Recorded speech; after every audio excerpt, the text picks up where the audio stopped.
My fiancée texted, "I uninvited your veteran friends from the wedding. They make people uncomfortable with their injuries." I'd served with these men for 5 years. I replied, "Understood." Then I canceled the wedding, threw a party for my brothers instead, and posted every photo. When she saw the event she'd been excluded from, original post, I, 32 male, am a veteran. Did 2 tours overseas, came back with most of my pieces intact. Some of my brothers weren't so lucky. So here's what happened. Wedding was supposed to be in 3 weeks. I'd been with my fiancée for 4 years, engaged for 18 months. We'd already sent invitations, paid deposits, the whole 9 yards. I thought I knew this woman. My groomsmen were my squad, 5 guys I serve with. One lost his left arm below the elbow. Another has burns scarring on about 40% of his face and neck. A third walks with a pronounced limp from shrapnel damage to his leg. These men saved my life. Literally, I wouldn't be breathing without them. Yesterday, I get a text while I'm at work. Just casually, like she's telling me she picked up milk. "Hey babe, so I talked to my mom and we decided it's probably best if your army friends don't come to the wedding. Some of her friends already said they'd be uncomfortable around them and we don't want the photos to look weird. You understand, right? Love you." I stare at my phone for maybe 10 minutes. Read it 6 times to make sure I wasn't hallucinating. I replied, "Understood." That's it. 2 words. Then I left work early. I drove to the venue first, explained the situation to the coordinator, that the wedding was canceled due to irreconcilable differences discovered late in planning. She was sympathetic. We'd lose the deposit, obviously, about $4,200, but at that point I didn't care. She said she'd handle notifying the caterer and florist on her end since we'd booked through them. Then I called my best man, told him what happened.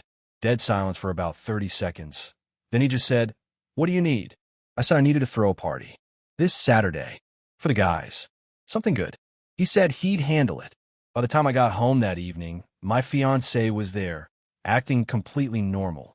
Making dinner. Asked me how my day was. I said fine. We need to talk. She smiled. "About what, babe?" "The wedding's off." She laughed. Actually laughed. "What? Because of the text?" "Come on, don't be dramatic. My mom's friends are important people. We're trying to make a good impression. Your friends will understand. They're military. They get sacrifice." I told her that wasn't sacrifice. Sacrifice is what those men gave for this country. What she was asking was discrimination against disabled veterans because they might make her mom's book club uncomfortable. She rolled her eyes, literally rolled her eyes at me. "You're being ridiculous. It's one day. They can come to the reception or something, just not the ceremony. The pictures are forever." I asked her if she'd even heard herself speak. She said I was overreacting and that we could discuss it when I calmed down. I told her I was perfectly calm. I'd canceled the venue. I was going to contact the other vendors in the morning, and I'd appreciate it if she could move her things out by the weekend. The apartment lease was in my name, had been since before we met. That's when she finally got it. The next 3 hours were exhausting. Tears, accusations, apologies that weren't really apologies. "I'm sorry you feel that way." Threats to tell everyone I was being abusive, the whole playbook. She called her mother, who showed up and started screaming at me about how I was ruining her daughter's life over some crippled strangers. I recorded that part, figured it might be useful. I slept on my buddy's couch that night, gave her until Saturday to get her stuff. Changed the locks on Sunday after confirming she was gone. Update 1. Okay, so things escalated faster than I expected. The party happened Saturday. It was everything.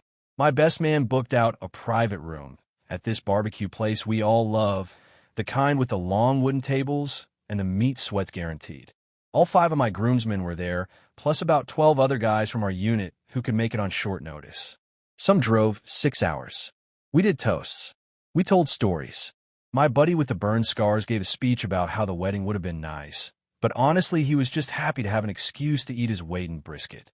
Everyone laughed until we cried. I posted photos. All of us together, arms around each other, huge smiles. My buddy with the prosthetic arm was doing that thing where he takes it off and pretends to use it as a back scratcher, his party trick that kills every time. I posted maybe 8 pictures total with the caption, "Surrounded by the best men I know. Wouldn't trade this for anything."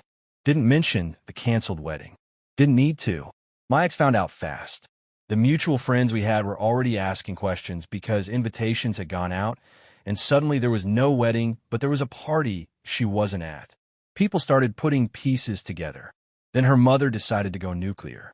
She posted on the neighborhood social media group, the kind where everyone discusses HOA violations and lost dogs, about how I had abandoned her daughter at the altar because of my untreated PTSD and violent tendencies.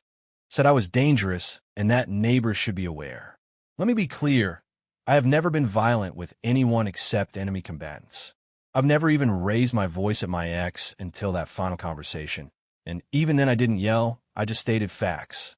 But now I had neighbors looking at me weird. One actually crossed the street when she saw me coming. So I did something I probably shouldn't have, but whatever. I posted the recording, the one where her mother called my brothers crippled strangers. Posted it as a response to her claims about me being dangerous, with the caption, "For context, here's the actual reason the wedding was canceled." That recording went semi-viral locally. Someone shared it to a veterans group, then another. Within 48 hours, it had been viewed about 15,000 times. Her mother deleted her original post, but screenshots exist forever. My ex started texting me. First angry, "You had no right to post that. My mother's getting death threats." Then pleading, "Please take it down. She's so stressed. She didn't mean it like that." Then threatening, "My cousin is a lawyer, and we're looking into defamation charges." I didn't respond to any of it. Just let it sit. Then she showed up at my apartment, banging on the door at 11 p.m. on a Tuesday. I didn't open it. Told her through the door that if she didn't leave, I'd call the police. She screamed that I was ruining her life, that no one would date her now, that she was getting harassed online, that her mother had to take down all her social media. I said that sounded like a consequence. She called me heartless.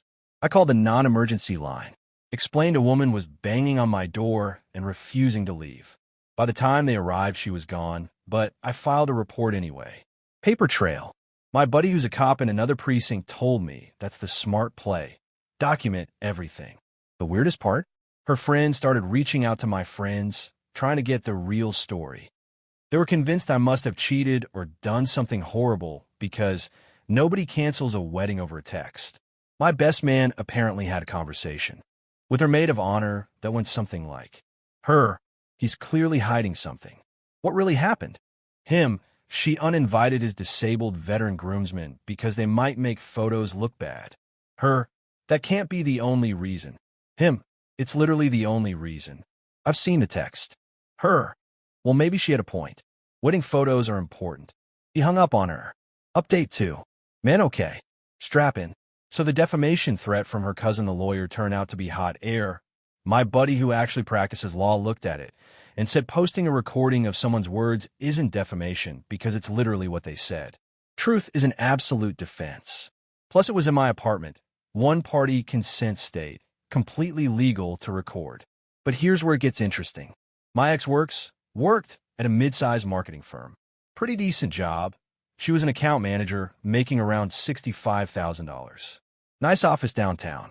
She'd been there about 3 years. One of her clients was a national veterans organization. They do fundraising, awareness campaigns, support programs for wounded vets. She managed their account, helped with their annual gala, their donation drives, all of it. Someone sent them the recording. I did not do this. I genuinely don't know who did. Could have been any of the thousands of people who saw it. But someone sent it to the organization's communications director with a note explaining the context. They dropped her firm as their agency of record, a contract worth about $180,000 annually. Her firm lost the account because they didn't want to be associated with someone who referred to disabled veterans as making people uncomfortable. Her firm didn't fire her. That would be too easy and probably illegal anyway, but they restructured her position. She's now doing data entry and internal reports. Pay cut of about $20,000. No more client-facing work. I found this out because her mother called my mother. Yeah, my mom called me confused because some woman she'd never met was screaming at her about how I got her daughter fired and coordinated a harassment campaign and should be arrested for cyberbullying. I had to explain the whole situation to my mother from the beginning. She was quiet for a long time, then said, She wanted your friends excluded because of their injuries? Yes, Mom. Those boys who came to Christmas? Who you said saved your life? Yes, Mom. More silence. Then, I never liked her anyway. She complained about my brisket. Love my mom. So now I'm being blamed for the account loss, even though I had nothing to do with it. But here's the thing. Even if I had sent that recording to the organization, would that be wrong? They deserve to know that the person managing their account thinks disabled veterans make people uncomfortable. That seems like relevant information for a veterans organization. But I didn't send it. I just posted it publicly. What people did with public information is not my responsibility. My ex's attempts to contact me have gotten more creative. She tried emailing me from a new address, blocked. She showed up at the barbecue place where we had the party, apparently thinking I'd be there again. I wasn't, but the owner recognized her from pictures and asked her to leave. She contacted my employer's HR department to complain about me, but since I'd never posted anything about her specifically, just the recording of her mother, there was nothing actionable. Her mother, by the way, has gone completely radio silent. No more neighborhood posts. Her husband, my ex's stepfather, apparently gave her some kind of ultimatum after the recording went viral. I don't know the details, but my ex mentioned something in one of her blocked emails about her mother being cut off from family decisions now. Make of that what you will. The guys have been amazing through all this. Every few days, one of them checks in. We started a group chat called Wedding Crashers, even though technically we crashed our own party. The jokes help. My buddy with the prosthetic sent me a message that said, "Bro, you gave up a wedding for us." That's the most romantically stupid thing anyone's ever done. I love you. I told him I didn't give up anything worth having. Final update. All right, this is probably my last post about this whole situation. Things have settled into a weird kind of normal. The fallout from my ex continues, but I've stopped keeping track.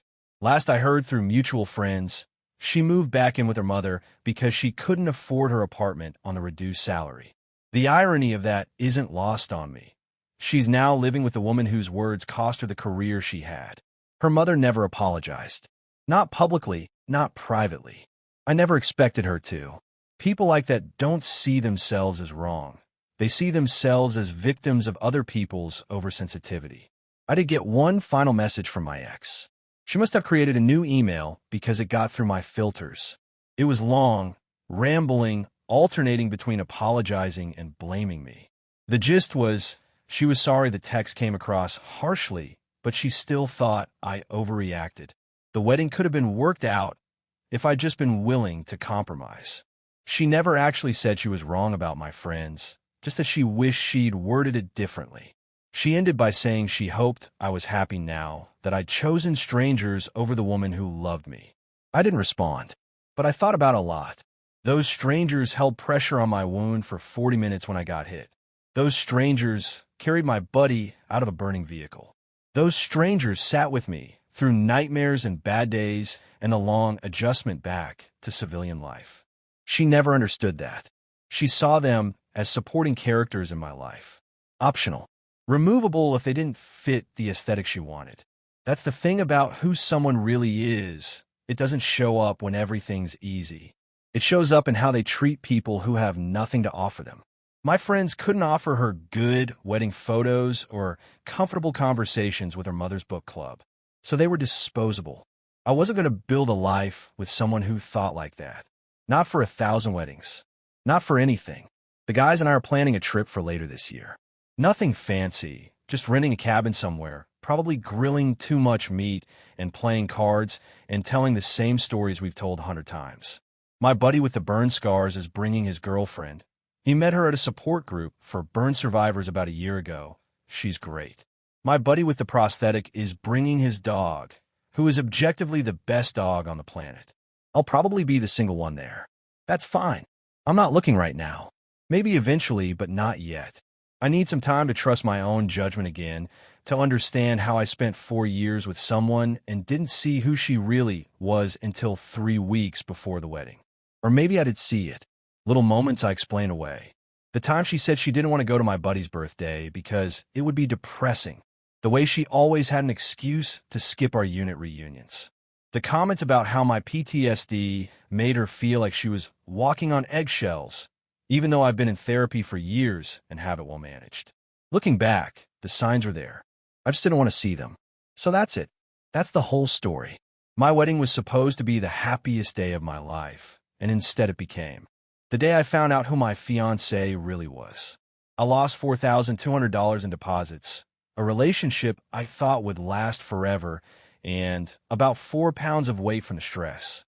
But I kept my brothers, and in the end, they're worth more than anything I gave up. Someone in the comments on my earlier posts asked if I regretted how I handled it.